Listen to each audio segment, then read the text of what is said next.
1 Timothy 1వ అధ్యాయము 15వ వాక్యం చదువుతున్నామా? 1 తిమోతి 1వ అధ్యాయము 15వ వాక్యం. పాపులను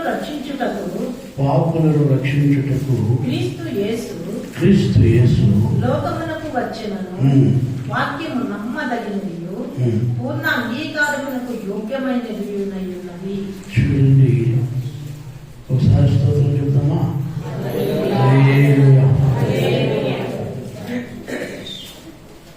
దేవుడు పాపులను రక్షించుటకు ఈ లోకమునకు వచ్చిన మాట నమ్మదగినదట.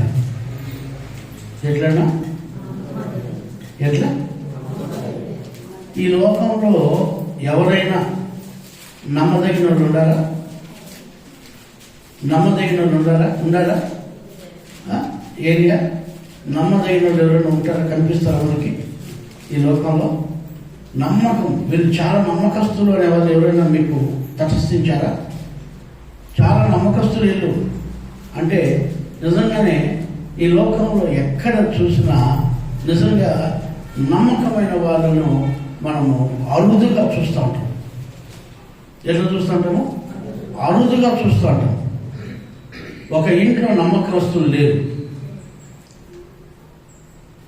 తల్లిదండ్రులు నమ్మకస్తులుగా లేరు, బిడ్డలు నమ్మకస్తులుగా లేరు, తల్లిదండ్రులకు బిడ్డలు నమ్మకస్తులుగా లేరు, తల్లిదండ్రులకు బిడ్డలు నమ్మకస్తులుగా లేరు, తల్లిదండ్రులు బిడ్డలకు నమ్మకస్తులుగా లేరు, భార్యకు భర్త నమ్మకస్తులుగా లేడు, భర్తకు భార్య నమ్మకస్తులుగా లేదు, ఇరుగు పొరుగు వారికి నమ్మకస్తులుగా మనం లేము.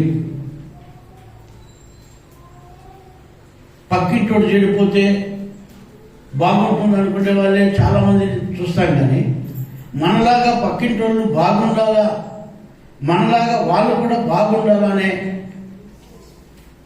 ఆలోచన ఈ లోకంలో చాలా మందిలో లేదు. మనలాగా వాళ్ళు బాగా సేఫ్గా ఉండాలి, వాళ్ళు కూడా క్షేమంగా ఉండాలి, వాళ్ళు కూడా మంచిగా ఉండాలి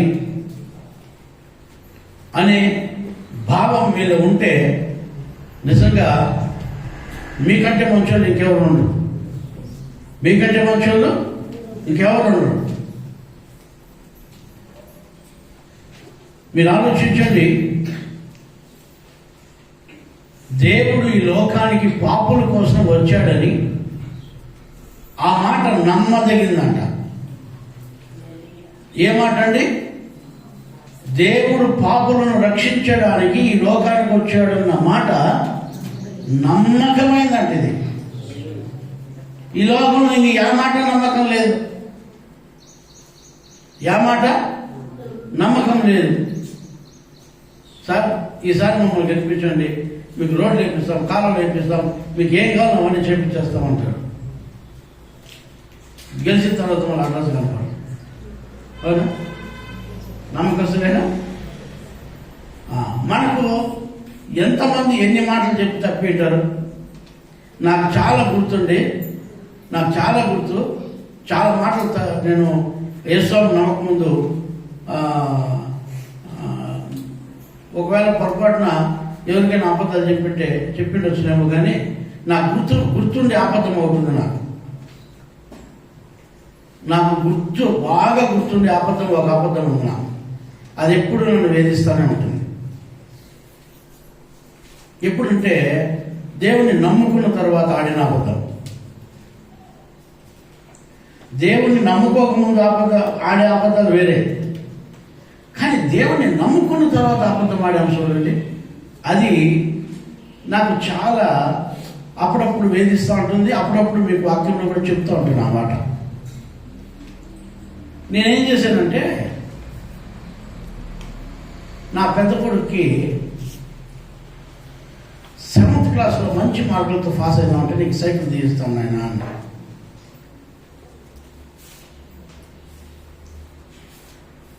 వాడు నిజంగానే 7th క్లాస్లో మంచి మార్కులు తెచ్చుకున్నాడు.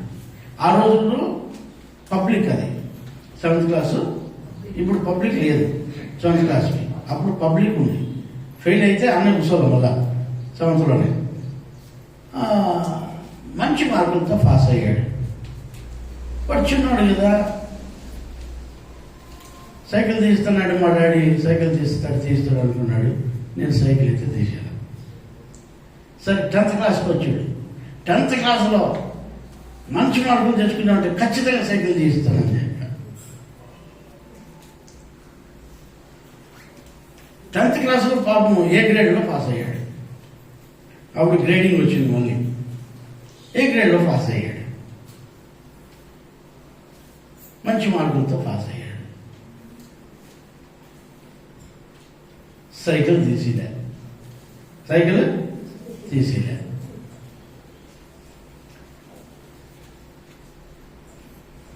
ఇప్పుడు వాళ్ళే తీయిస్తారేమో, నాకు వాళ్ళే కావాలంటే తీయించేస్తారు. సైకిల్ కాకపోతే కారు. అంటే హాస్యానికైనా అబద్ధము మంచిది కాదనిపిస్తుంది నాకు. నిజమే, మా బిడ్డలకు చెప్పింది నేను చేయలేకపోయాను. డబ్బు లేక కూడా కాదు, డబ్బు కూడా సంపాదిస్తున్నాం, డబ్బు కూడా ఉంది. కానీ ఏంటంటే అది నిర్లక్ష్యం, లేకంటే అబద్ధం. లేకపోతే అబద్ధం అంటే వాళ్ళను మభ్య పెట్టడానికి. డాడీ సైకిల్ తీస్తాడంట, డాడీ సైకిల్ తీస్తాడంట అని చదువుతారన్న ఒక ఉద్దేశంతో ఒక ఊరికి ఒక అబద్ధం వేయడం.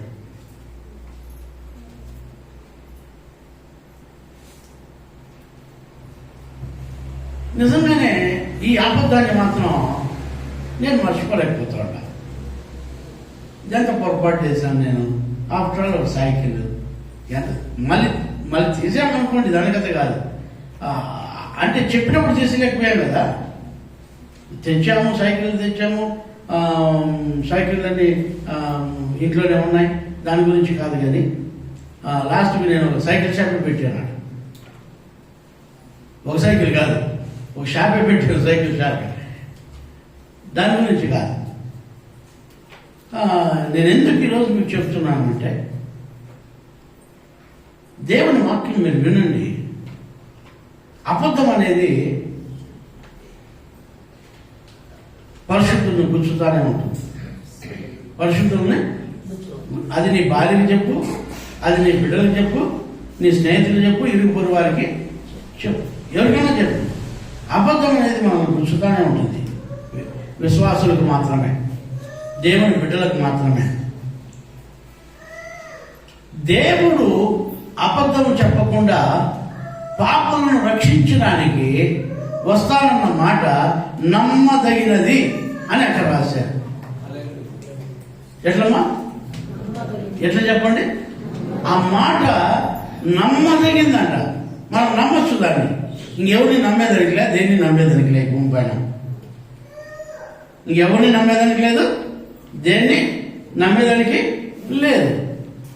తల్లిని బిడ్డలు నమ్మలేము, బిడ్డలు తల్లిదండ్రులను నమ్మలేము. ఎందుకంటే నేనే ఒక అబద్ధం చెప్పాను బిడ్డలకి, ఒక సేవకుడిగా ఉండి. తీస్తానన్నది తీసేయలేకపోయాను. డబ్బు లేక కాదు, డబ్బులు ఉన్నాయి. అప్పుడు నేను సేవకుడు రాలే, అప్పుడు విశ్వాసిని నేను. అప్పుడు నేను ఒక దేవుని నమ్ముకున్న మంచి విశ్వాసిని. కానీ ఆ విశ్వాస జీవితంలో బిడ్డలకు అబద్ధాలు చెప్పడం ప్రారంభించాను. ఈరోజు దేవుని వాక్యం పెట్టిన దేవుని ప్రేమైన వాళ్ళారా, నేను ఎందుకు ఈరోజు మీకు చెప్తానంటే, నమ్మదగిన వాళ్ళు ఎవరు లేరు ఈ లోకంలో. కానీ ఈ మాట మాత్రం, దేవుని వాక్యం మాత్రం నమ్మదగినది.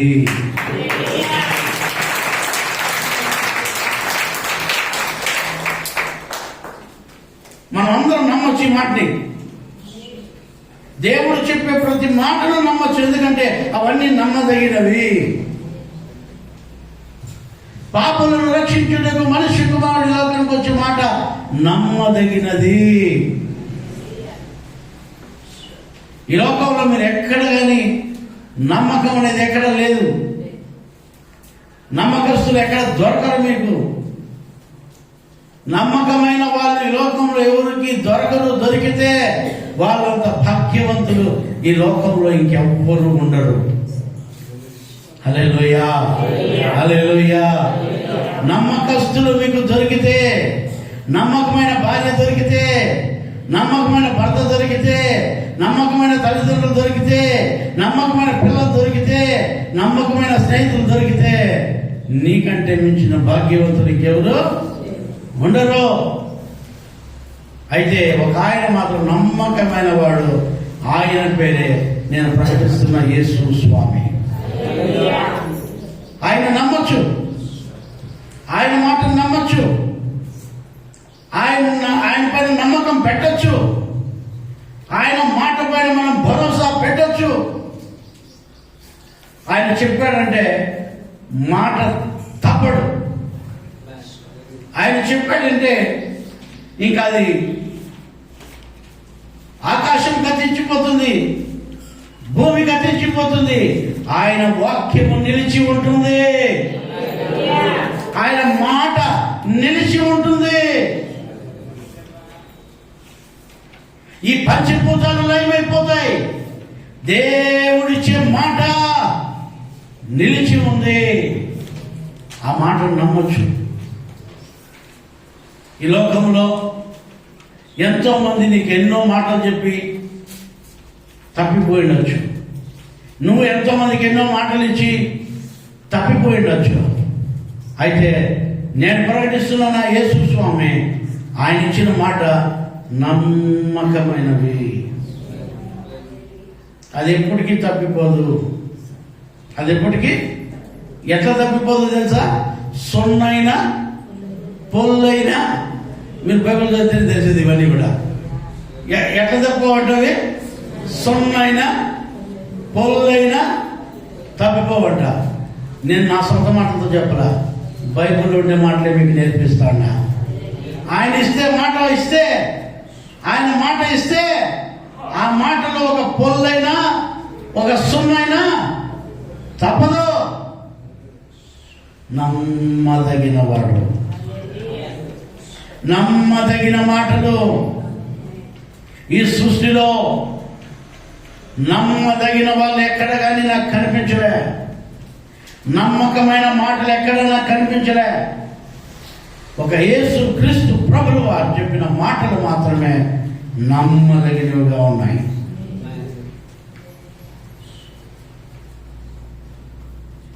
నమ్మకమైనవి అవి నమ్మచ్చు.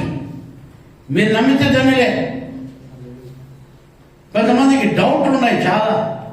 యేసు స్వామి పుట్టాడా? డౌట్లు. నువ్వు దేవుణ్ణి చూసావా? దేవుణ్ణి నువ్వు చూసావా? దేవుణ్ణి నువ్వు చూసావా? నేను ఎప్పుడు చూడలేదే, నేను ఎప్పుడు చూడలేదే. దేవుడు మాట్లాడతాడా? డౌట్లు. ఎట్లా? డౌట్లు.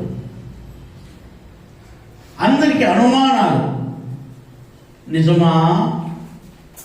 ఈ వృక్ష ఫలంలో ఏదైనా ఒక ఫలం తినవద్దని దేవుడు చెప్పినా చచ్చిపోతారని చెప్పినాడా?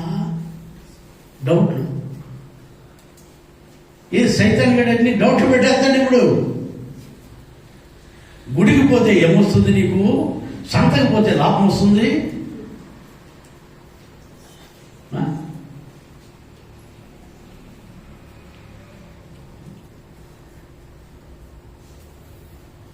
నేను ఎందుకు ఈరోజు మీకు చెప్తున్నానంటే, డౌట్లన్నీ తీరాలంటే దేవుణ్ణి నమ్మి చూడాలి. దేవుణ్ణి. గిద్యోను అనే ఒక వ్యక్తి ఉన్నాడు. గిద్యోనుకు దేవుడు ఒక మాట చెప్పాడు. గిద్యోను, నీ శత్రువులు అంతా నీ చేతికి అప్పచెప్తాను, నువ్వు ఒకరిని చంపిట్లో అందరినీ ఒకేసారి చంపేస్తావు, నువ్వు పోవు అన్నాడు. ఆయన రెండు స్వామి బలి చెప్తూ కానీ నీ మాట పోయి నేను నమ్మిపోతానా? నీ మాట పోయి నేను నమ్మిపోతానా? గొప్పనుండు స్వామి. వాళ్ళు ఇసకలాగా ఉన్నారు జనాలు, సైనికులు. నేను మా ఇంట్లో చెడగొట్టేవాడిని, ఎడమ చేతి వాటం కలిగిన శపింపబడిన వాడిని. నేను వాడిని చంపేట్టుగా ఉంటే ఈ బావి పక్కన కూర్చొని దమ్ముకొని ఈ గోధుమలు ఎదలు కొట్టుకోవాల్సిన పని ఏముంది? దర్జాగా పోయి బండ పైన కూర్చొని కొట్టింది కదా, వానికి భయపడే కదా నేను దమ్ముకునేది. నువ్వు పో, వాడిని చంపేస్తావు అంటాడు, వాళ్ళందరినీ చంపేస్తావు అంటాడు. నేను నీ మాట నమ్మను, నేను నీ మాట నమ్మను. ఏం చేస్తే నమ్ముతావయ్యా నువ్వు? అట్లా అడిగినావు, బాగుంది. ఇప్పుడు చూడు, ఈ గొర్రె బొచ్చు ఉంది కదా, ఇక్కడ ఈ గొర్రె బొచ్చు పైన ఈరోజు మంచు పడాలి, సుట్టపడకూడదు అని దేవుణ్ణి అడిగాడు. సరిపో అన్నాడు.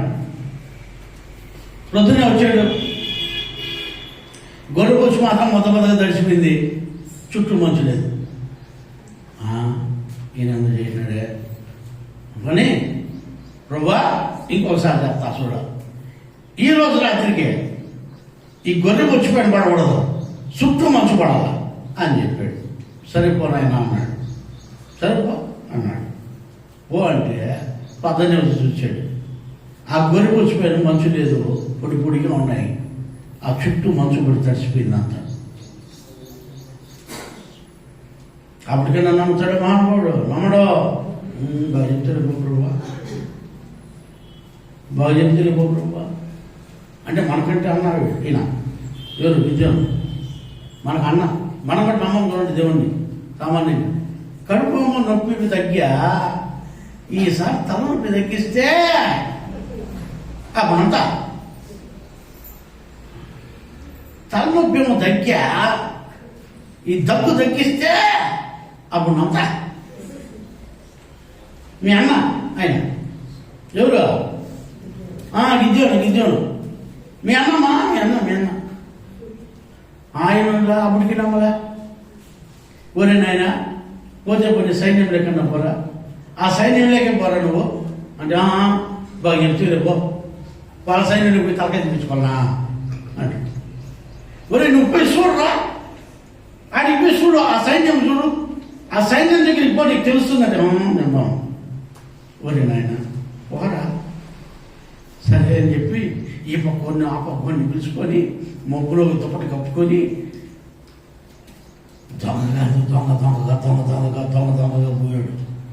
వాళ్ళందరూ ఆడ ఇసుకలో పడుకున్నారు. కోట్లాది మంది, వేలాది మంది, లక్షలాది మంది పడుకున్నారు. పడుకొని ఉంటే ఈ గిజ్జోను ఈ వెనకాల ఇతను పెట్టుకొని మెల్లిగా పిల్లుల్లాగా ఉంటాను. దేవుడు చెప్పాడు కదా, చూద్దామని చూద్దామంటే ఆడ 2 సైనికులు అడవి వారలో వీళ్ళు అడవిలోనే ఉన్నారు. ఆ 2 సైనికులు మాట్లాడుకుంటే తింటా ఉన్నారు. ఏమని మాట్లాడుకుంటూ ఉన్నారంటే, ఒరే నాయనా నేను ఈరోజు కలగన్నాను, గిద్యోను మనల్ని అందరినీ చంపేపోతానరా, ఆ రాజ్యం నుంచి గిద్యోను దేవుడు ఎన్నుకున్నాడు, దేవుడు నాకు చూపించాడు అని ఎప్పుడైతే ఆ 2 సైనికులు, శత్రువుల సైనికులు మాట్లాడుకుంటే చూశాడు. అప్పుడు గిద్యోనుతో దేవుడు మాట్లాడి, చూస్తే నాయన నీకంటే ముందుగా వీళ్ళకి నీ భయమో పెట్టేసాను, భయపడద్దు అంటే అప్పుడు నన్ను వదసానా, నేను వదా అన్నాడు. అట్లా లేడా ఉంటారులే, లేకుండా ఉంటారా? ఇల్లు కట్టుకుంటేసినాము, ఇంకో ఇల్లు కట్టుకుంటే ఆ కోర్టు కొంచెం తిరిగిపోతే ఆ శ్రీనివాసులు రెడ్డి వస్తాను ఇంటికి. ఆ శ్రీనివాసులు రెడ్డి కాలేజీ పెట్టాడు పాపం. ఆయన శ్రీనివాసులు రెడ్డి కాలేజీ పెట్టాడు. అట్లా వానికి వాళ్ళు ఫోన్ చేసి చేపించిన దగ్గర ఫోన్ చేస్తే కుట్టుకుంటా పోయినాడు, బాగా ఇంట్లోకి వచ్చినాడు. మళ్ళా శాతపోల చేత, మంత్రశక్తుల చేత అన్ని తనట్లాడుతూ ఉంటే వాళ్ళ గొడ్లకు పాలేక, బిడ్డలకు పాలేక, వాళ్ళ భూములన్నీ కోర్టుల్లో తగదాతుల్లో ఉంటే మెల్లికి నా దగ్గరికి వచ్చి మెల్లికి వాళ్ళ ఇంటికి పిలుచుకుంటాడు. ఆ బుద్ధికి మాత్రం నేను నమ్మిపోవచ్చు, నేను గోరి కదా, పాపం విశ్వాసం ఉంచినాడేమో అని చెప్పి వాళ్ళ ఇంటికి పోయి సంతోషంగా వాళ్ళకి ఆశీర్వాదం ఇచ్చేసి వచ్చేసి అంత శక్తి పెట్టే కుదరదు.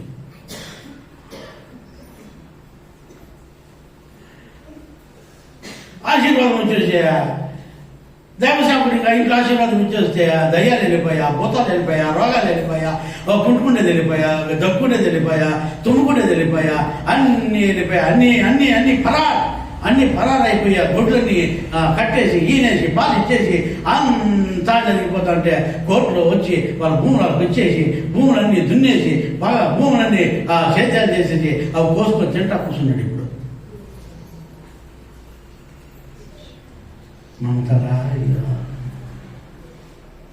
నమ్ముతారా? ఆలోచించండి. దేవుని వాక్యం నిరర్థకము కాదు. నేను మీకు చెప్తాను కొంతసేపు. యోహాను సువార్తలో 3వ అధ్యాయం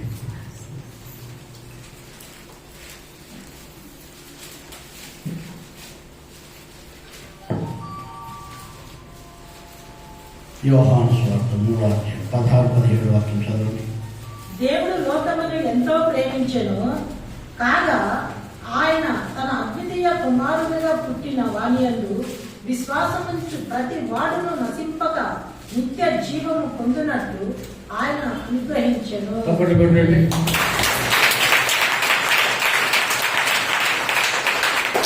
దేవునికి మనం నశించిపోయేది ఇష్టం లేదు. అందుకనే ఆయన మనం ప్రేమించి లోకానికి వచ్చాడు.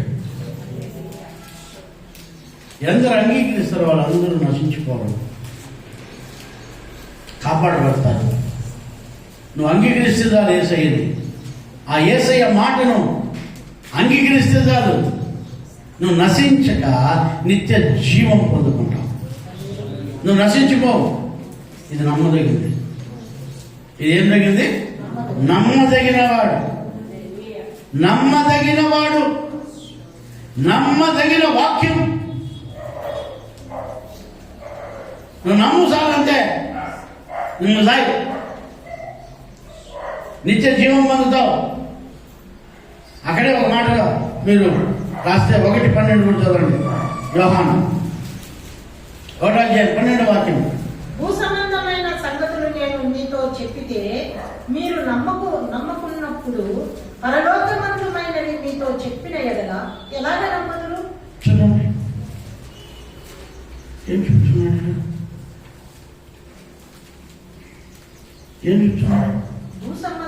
ఈ లోకంలో భూసంబంధమైన నమ్మమే నమ్మం.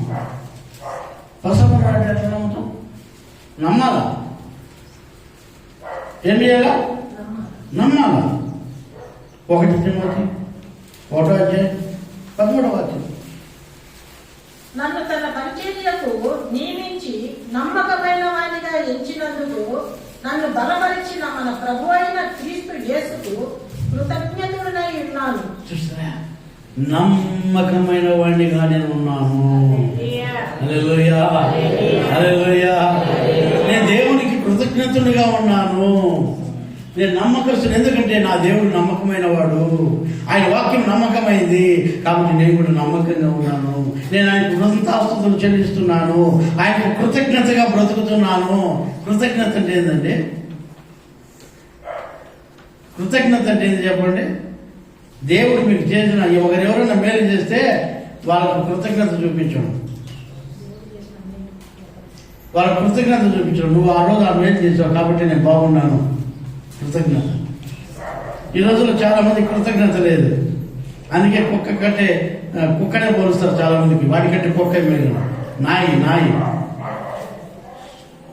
ఎందుకంటే దానికి అంత అన్నం పెడితే అది విశ్వాసంగా ఉంటుంది, కృతజ్ఞతగా ఉంటుంది. మనుషులకి ఎంత చేసినా కృతజ్ఞత లేని బతుకులు. హల్లెలూయా. అందుకని భక్తుడు అంటాడు ఇక్కడ పౌలు గారు, నేను కృతజ్ఞత కలిగిన వాడిగా ఉన్నాను, నేను కృతజ్ఞతుడనై ఉన్నాను, నమ్మకంగా దేవునిలో ఉన్నాను. నమ్మకస్తులై ఉండి, ఎందుకంటే ఆయన నమ్మకమైన వాడు. మనం బ్రతుకుతాం. నమ్మచ్చు ఈ మాట. పాపులను రక్షించడానికి మనిషి కుమారుడు లోకంలోకి వచ్చిన మాట నమ్మకమైంది. అంతే. ఇక మనం రక్షించాడు పాపలైన మనల్ని. లేదండి ఆయన పుట్టింది ఆడండి, ఆయన పుట్టింది ఇజ్రాయిల్లో కదండి, బెత్లెహేంలో కదండి. అవునండి, అన్నిలో కూడా మనము కూడా ఆయన బిడ్డలమే. ఈ సృష్టి యావత్తు ఆయన సృష్టి, ఆయన సృష్టికర్త, మనం ఆయన బిడ్డలమే. దానికి ఆధారాలు కూడా గ్రంథాల్లో ఉన్నాయి. మనం ఆయన సొత్తే. ఆయన మనల్ని ఎన్నుకున్నాడు. అన్యజనులైన మనల్ని, పాపులైన మనల్ని చనిపోయేది ఇష్టం లేక ఆయన మనల్ని బ్రతికించడానికి ఈ లోకానికి వచ్చిన దేవుడు ఆయన. ఇక్కడ అంటే ఏమంటాడంటే, ఆ మార్కు సువార్త 2:17 కూడా చదవండి. మార్కు సువార్తలో 2వ అధ్యాయం 17వ వాక్యం. మీకు కొన్ని వాక్యాలు చూపిస్తా ఆధారాల కోసం. మీకు చదవండి. మార్కు సువార్త 2:17. ఇద్దరు చదవండి. పిల్లలు కూడా ఏం చేస్తున్నారు?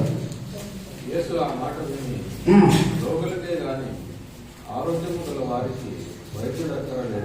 రోగులకే గాని ఆరోగ్యము కలిగిన వారికి వైద్యుడు అక్కర లేదు. అయ్యా, జ్వరంతో రోగాలతో చచ్చిన వాళ్ళకు డాక్టర్ కావాలి, కానీ రోగం లేకుండా బాగుండేవాడికి డాక్టర్ ఎందుకు? పాపులకు దేవుడు కావాలి, కానీ పరిశుద్ధులకు దేవుడు ఎందుకు? చదవని మాటను కూడా.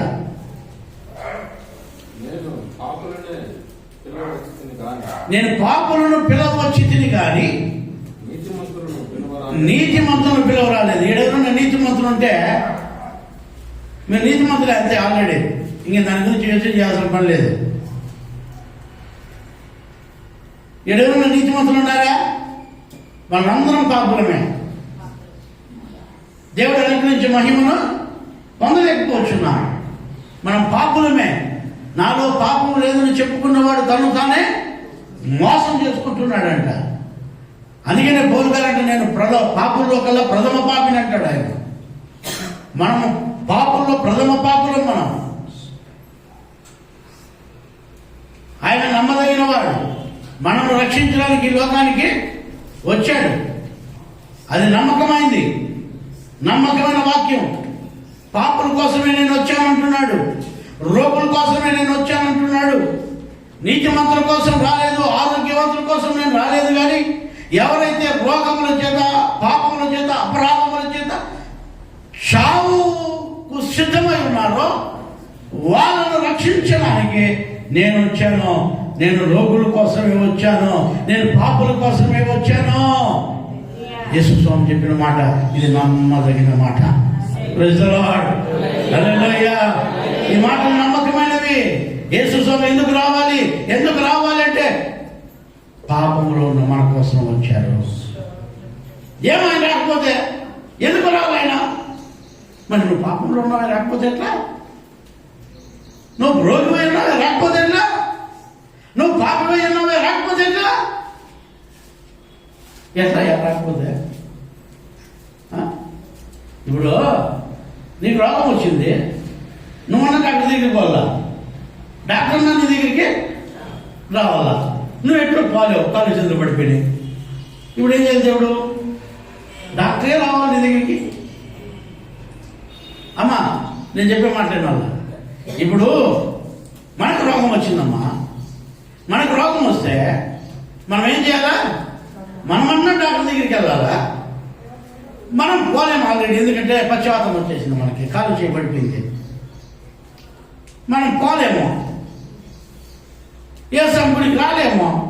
ఏమిటి? పక్షవాతము. నాకు కాలు పని చేస్తారు, చేతి పని చేస్తారంట. ఈ కాళ్ళు పడిపోయింది, ఆ చెయ్యి పడిపోయింది సార్, ఈ కాలు పడిపోయింది, ఆ చెయ్యి పడిపోయింది. పక్షవాతం పడినోడు ఎట్లా నడిచి వస్తాడు పాపం గుడికి? అది మెట్లెక్కి ఒక ఆయన వస్తుడు గుడి ఆపరేషన్ చేసుకునేదే ఆ కిందనే కూర్చుంటుంది ఆయన పాపం. ఎందుకు? ఆయన ఎక్కి రాలేదు పాపం. ఎక్కువ వస్తే మళ్ళీ ఆడకుండా టక్కన ఆగిపోతే కష్టం. భయం భయం. ఇప్పుడు మనం ఎట్లు పోలేమో, ఇంకా డాక్టర్ రాకపోతే ఎట్లా? నువ్వు వస్తే నేను దోస్తా వారా అన్నాడు అనుకో, మనం సస్తాను. డాక్టర్ కొంచెం కనికరించి అయ్యో చచ్చిపోతారు పాపం అని వస్తే నువ్వు ఎందుకు వచ్చినావయ్యా, గుర్తుందా నీకు అంటే డాక్టర్ను ఇదేమన్నా అర్థం పర్థం ఉండే మాటనా? మరి నువ్వు రాలేక తస్తావు, నేను వచ్చిన వాళ్ళు తిడతావా? యేసు స్వామి అందుకే వచ్చాడు. నువ్వు రాలేవని ఆయనకు తెలుసు, ఆయన దగ్గరికి రాలేవని ఆయనకు తెలుసు. ఎందుకంటే నువ్వు దేవుని స్తోత్రం గుండె చెప్పు వస్తే ఎముక కట్ట దగ్గరికి పోతాడు. గుండె చెప్పు వచ్చినానికి ఎముక కట్ట దగ్గరికి పోతే ఏ ప్రయోజనమో? ఆయన ఎముకలు చూస్తాడు. నీకేమో చెప్పు, గుండె చెప్పు. ఇప్పుడు గుండె చెప్పు వచ్చిన డాక్టర్ దగ్గరికి పోతేనే గుండెని గురించి సంబంధించి చూస్తాడు. నువ్వేంటంటే ఏదో ఒక డాక్టర్ కదా వెళ్ళిపోతావు. ఏదో ఒక డాక్టర్ వెళ్ళిపోదాంగా వెళ్ళిపోతావు. వాడు మందులు రాసి ఇస్తానే ఉంటాడు, రోజు మిగతానే ఉంటావు, రాసి ఇస్తానే ఉంటాడు, మిగతానే ఉంటాడు. ఏమయ్యా ఏం స్వామి నాకు అట్లే ఉందంటే బాగా అయిపోతుంది, పోయా ఏం కాదు కానీ అంటాడు. లాస్ట్కి ఏమంటే ఇంకేమో చూసుకోబా నేను పడలేదురా. నేను ఒక చర్మవ్యాధి డాక్టర్ దగ్గరికి పోయినా. చర్మవ్యాధి డాక్టర్ దగ్గరికి పోతే ఆ చర్మవ్యాధి డాక్టర్ దగ్గర పోయి చూసుకుంటున్నాడు. పాపం సంవత్సరం నుంచి వస్తాను అంటాడు. సంవత్సరం నుంచి పూసిందే పూస్తానంట, మింగిందే మిగతాన్నాడంట. ఏం సార్ నాకు ఏమి చర్మవ్యాధి ఏం బాగా కాలేదంటే, ఈ శాతం అవుతుందే కాదా సార్, వేరే డాక్టర్ దగ్గర పోతారు. రే పడతారు మీరు వెంటనే డాక్టర్.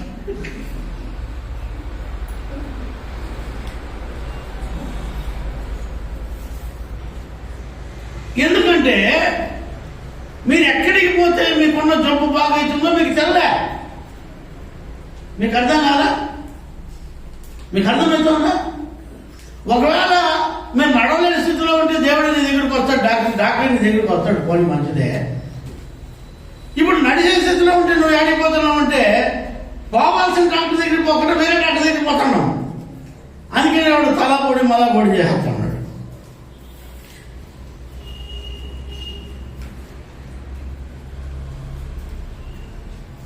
ఒక హాస్పిటల్కి వస్తే నాకు 6 లక్షలు అయినా 7 దాకా అయినా అదేందో ఇంజక్షన్ అంట, ఒక ఇంజక్షన్ 70,000 అంట ఒక ఇంజక్షన్. అట్లాంటి రోజు 4 ఏళ్ళు అంట. ఎన్ని కోట్లు కావాలా? ఎన్ని కోట్లు కావాలా? నేను ఉంటే వాడు ఆ ఇంజక్షన్ ఉంటా లెక్కేసుకోండి. మీరు ఒక ఆలోచన చేయండి, మీరు ఒక ఆలోచన చేయండి. లేదే మనము పాపులుగా ఉన్నప్పుడు, రోగులుగా ఉన్నప్పుడు ఆయనే వచ్చేసాడు మన దగ్గరికి.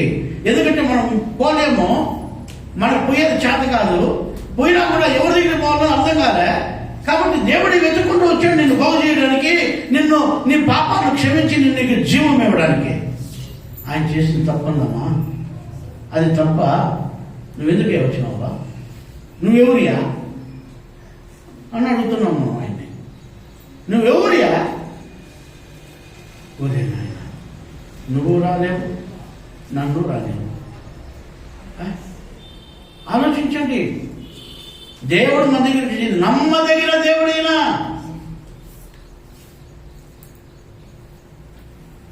నువ్వు రాలేని స్థితిలో ఆయన వస్తున్నాడు నీ దగ్గరికి, నీ పాపములను క్షమించడానికి, నీ అతిక్రమాలను క్షమించడానికి. ఎందుకంటే నీకు ఎక్కడికి పోతే నీ పాపాలు క్షమిస్తాయో తెలియదు కాబట్టి, నువ్వు పడిన స్థితి నుంచి లేచి ఆయన దగ్గరికి రాలేవు కాబట్టి ఆయనే వచ్చి నీ పాపమును క్షమిస్తున్నాను అంటున్నాడు. ఆమేన్, హల్లెలూయా. దమ్ముంటే ఏ ఒక్క వ్యక్తి కూడా ప్రపంచంలో, సృష్టిలో ఈ ఒక్క మాట చెప్పడం లేరు. ఒక యేసు స్వామి మాత్రమే నీ పాపములు క్షమింపబడి ఉన్నాయి, నీ పరుపెత్తుకొని నడుచున్నాడు. ఆమేన్, హల్లెలూయా. అమ్మా, నీ పాపములు క్షమింపబడినాయి, నేను కూడా నిన్ను శిక్షించను, సమాధానం కలగలవై నీ ఇంటికి వెళ్ళు, నీకెప్పుడు పాపం చేయదన్నా ఒకే ఒక దేవాది దేవుడు యేసు స్వామి. హల్లెలూయా, హల్లెలూయా. నీ పాపమును క్షమించడానికి, నీ అతిక్రమాలను క్షమించడానికి, నీ రోగాలను క్షమించడానికి నా దేవుడు దిగి వచ్చిన దేవాది దేవుడు.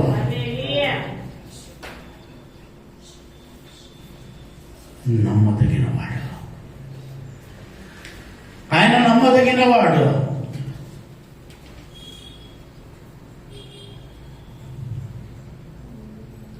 నమ్మకమైన వాడు ఆయన.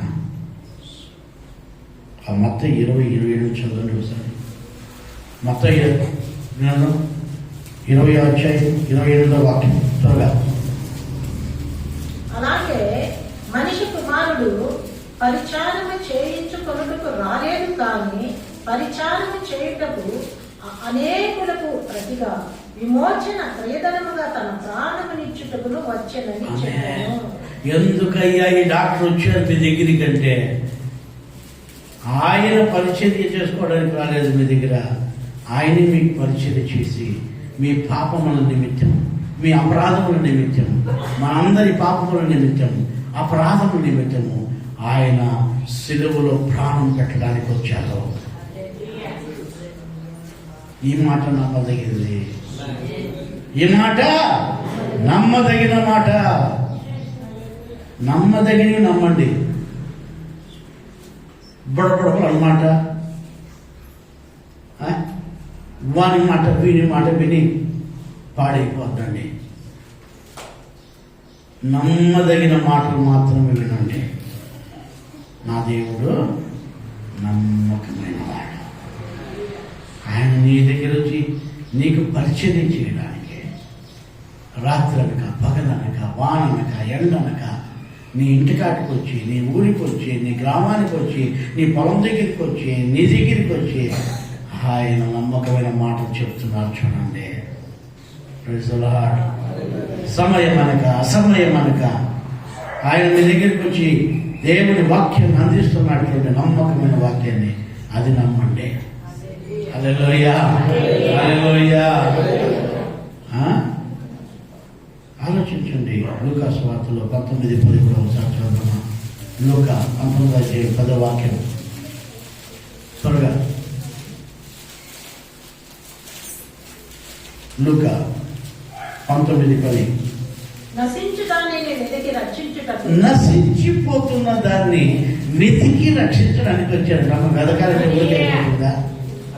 వెదకాలంటే ఊరికి అయిపోతుందా? నశించిపోతున్నాం మనము. నశించిపోతున్నాం. మనల్ని వెతుక్కుంటా ఇజ్రాయేలీలో ప్రారంభమైనాడు అనుకుందాం, యూదాలో ప్రారంభమైనాడు అనుకుందాం. యాడికి వచ్చినాడు? ఈ సీటింగ్ గ్రామంలో అండేవారి పనికి వచ్చినాడు. ఈ సీటింగ్ గ్రామంలో నీ పనికి వచ్చినాడు. సిద్ధారెడ్డి పనికి వచ్చినాడు. వంకోటి పనికి వచ్చినాడు. చిరపాల పనికి వచ్చినాడు. యాడికి వచ్చినాడమ్మా? సామల గడ్డకి వచ్చినాడు. యాడి నుంచి యాడికి వచ్చినాడు ఎదుర్కొంటా? యెరూషలేమే అనుకున్నాం. యెరూషలేము నుంచి ఈ సామల గేట్లో ఉన్న నిన్ను, ఈ కాలువ పక్కన ఉన్న నిన్ను ఎత్తుకుతా వచ్చినాడు. ఆహా, ఎంత మంచి దేవుడు అయినా, ఎంత నమ్మదగిన వాడు అయినా.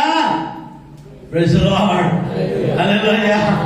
నశించిపోతున్న మనల్ని, ఎక్కడో పెంట కుప్పలపడిన మనల్ని వెతుక్కుంటూ వచ్చిన దేవాది దేవుడు ఈరోజు నమ్మదగిన దేవుడు నీతో మాట్లాడుతున్నాడు.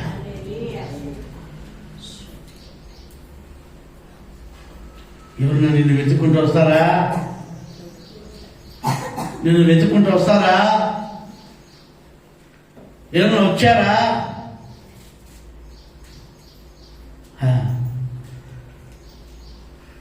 రోగముల చేత, అపరాధముల చేత చచ్చిపోతున్న మనల్ని వెతికే వాళ్ళు ఎవరైనా ఉన్నారంటే లేరు.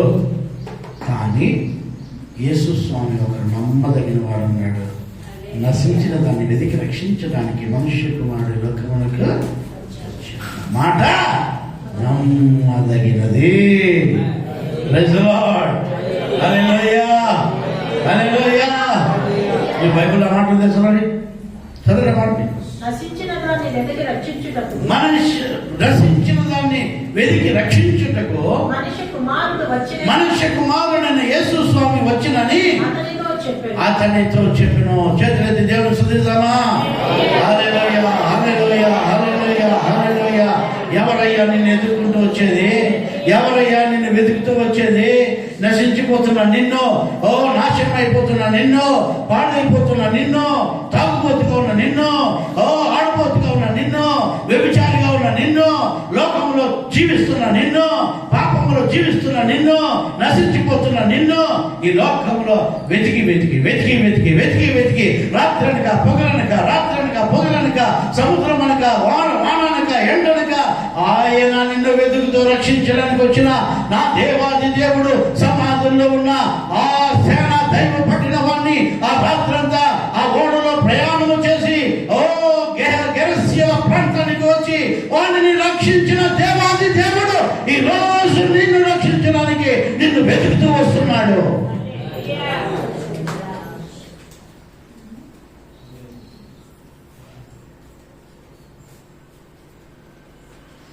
ఆయన రక్షించే దేవుడు. ఆయన నిన్ను రక్షించడానికి నా దేవుడు నిన్ను బ్రతికించడానికి, జీవింపజేయడానికి, నిన్ను ఆరోగ్యముగా ఉంచడానికి నమ్మదగిన దేవుడి రోజు నీతో మాట్లాడుతున్నాడు.